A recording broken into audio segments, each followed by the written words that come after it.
La machine économique américaine est-elle vraiment en phase de décélération? Réponse avec vous, John Plassard. Bonjour John.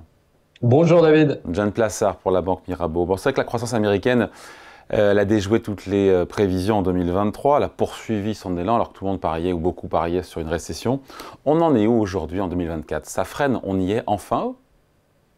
Tout à fait. Et puis les perspectives pour cette fin d'année, début d'année 2025 sont assez atones pour une simple raison, pour une simple raison, on a plusieurs raisons dont on a discuté, mais on commence à voir que vous avez une certaine couche de la population américaine qui est ce qui s'appelle la classe moyenne, qui est la plus présente, mais qui est celle qui, évidemment, alimente la consommation aux États-Unis. Il faut rappeler que la consommation, c'est environ 73% du PIB américain.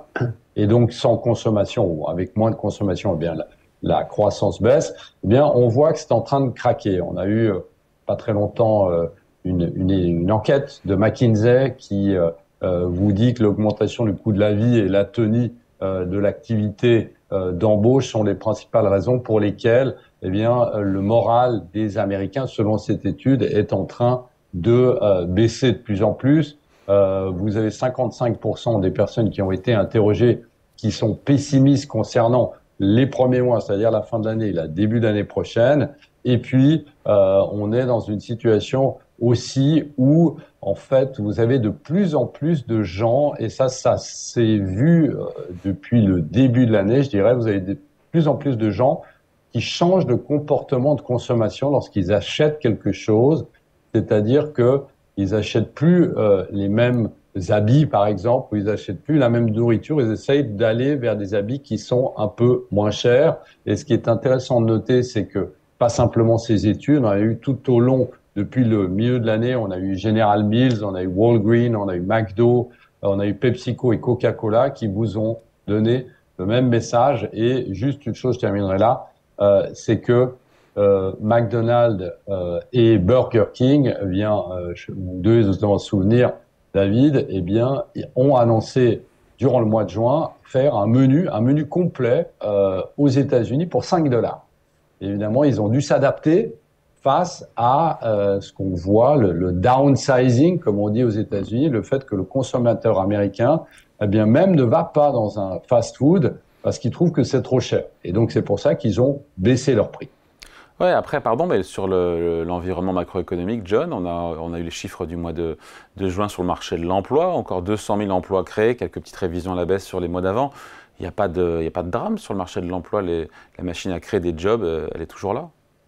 Oui, tout à fait. Il y a pas de drame, mais ce qu'il faut noter, c'est que au début juillet, vous avez eu Jérôme Powell, le président de la Réserve fédérale américaine, qui a dit que la qualité, c'est lui qui le dit, la qualité de l'emploi aux États-Unis était en train de se dégrader.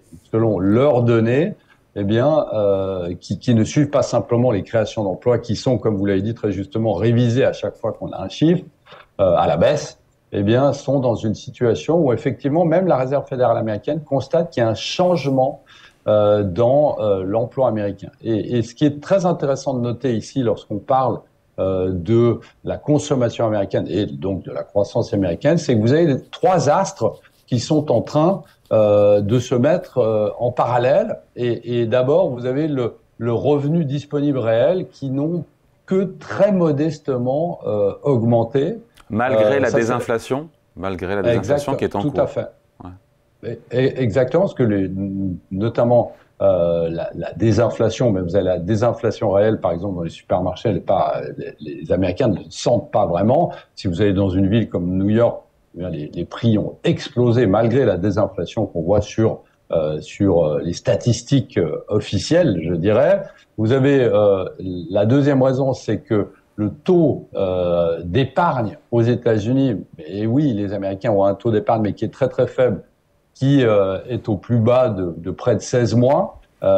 Et donc, on sait que les Américains n'ont quasiment plus d'argent sous leur matelas. Et puis, la dernière raison qui est peut-être une des plus importantes et qui nous fait peut-être s'ouvrir, entre guillemets, en Europe, c'est l'utilisation des cartes de crédit aux États-Unis qui sont évidemment un sommet historique jamais atteint.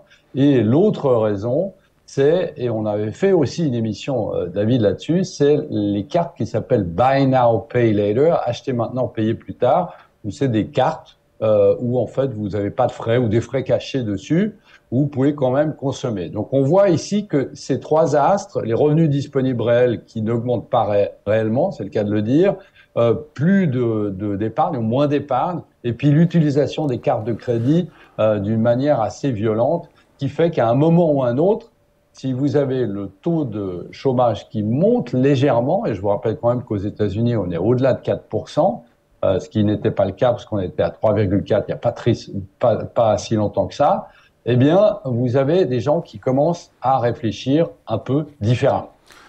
Quitte à, en réfléchissant différemment, à imaginer peut-être une récession en 2025 aux États-Unis. Personne ne parie là-dessus aujourd'hui. Hein. Non, alors c'est pas mon scénario actuel, mais vous savez, on l'a vu ces 40 dernières années qu'aux États-Unis notamment, les cycles économiques étaient des cycles qui étaient beaucoup plus courts que les cycles de Kondratchev qui étaient sur 30 ans ou d'autres cycles économiques, et qu'on pouvait sortir de la récession comme y rentrer extrêmement rapidement. Et une des raisons principales, c'était bien évidemment la confiance du consommateur. Parce qu'aux États-Unis, tout le monde évidemment dépense, mais si vous n'avez plus confiance, le consommateur surtout le consommateur qui a un faible revenu, il arrête de consommer s'il pense que potentiellement il va être au chômage. Et ici, on n'y est pas encore, mais on voit qu'il y a une dégradation notoire qui est à mettre. On voit aussi que pour les vacances d'été, tout au long de cet été, l'argent et les prix élevés sont les principaux premiers obstacles auxquels les Américains désireux de voyager sont confrontés. Ça, c'est très important. Vous allez me dire, oui, les autres années. Les autres années, on en pensait un peu moins. C'est ce qu'on appelait les dépenses de revanche, où même si vous n'aviez pas d'argent, vous dépensiez. C'est un peu différent cette année. Et ce qui est intéressant de noter ici, c'est que normalement, lorsque vous êtes, pour répondre à votre question, lorsque vous rentrez en récession ou vous êtes dans une situation où il y a une forte dégradation de la croissance américaine, les personnes qui craquent en premier, sont bien évidemment les personnes qui ont un faible revenu et qui sont le plus à risque d'être au chômage prochainement. Alors aujourd'hui, je parie pas sur une récession, mais il ne faut pas l'oublier et il ne faut pas oublier qu'on peut y aller très rapidement.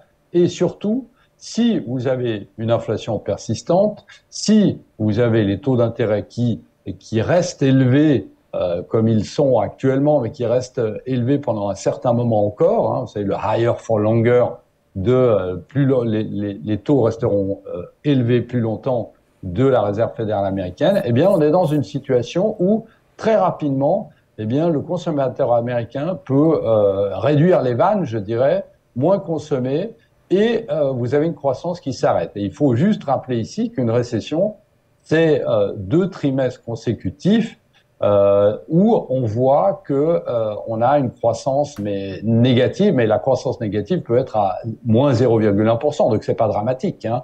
On n'est pas en train de parler de crash boursier ici. Justement, l'impact sur un portefeuille boursier au travers de tout ce qu'on a dit là. Écoutez, c'est intéressant parce qu'aujourd'hui, lorsque vous regardez globalement comment est-ce que sont positionnés les investisseurs, vous avez ce qu'on appelle du risque, bien évidemment, dans les portefeuilles pour avoir un peu plus de bêta, pour avoir un peu plus de performance dans votre portefeuille. Mais on constate que lorsqu'on a des anticipations, si elles devaient arriver, des anticipations de récession, on voit que, bien évidemment, d'abord, c'est les acteurs du secteur défensif qui sont ceux qui sont les moins marqués par la baisse boursière des valeurs de croissance. Vous avez les actions avec des dividendes qui fonctionnent très bien. Vous avez les obligations du gouvernement, bien évidemment. Vous avez l'or, on n'en parle plus tellement ces derniers temps, ça paraît une évidence. Et aussi la liquidité, ça c'est aussi une chose. Donc ça voudrait dire que globalement, si je prends en moyenne, l'investisseur devrait lui, reformuler son portefeuille. Et vous avez donné un très bon exemple, David, juste avant, en disant qu'il faut rappeler, et on l'oublie, mais c'est qu'en 2023, vous avez plus de 90% des analystes et des économistes qui pariaient sur une récession américaine en 2023 et elle n'est pas venue. Donc l'inverse, bien évidemment, est possible aussi. Allez, merci beaucoup. Point de vue signé John Plassard pour la Banque Mirabeau. Merci John. Salut. Merci, à bientôt.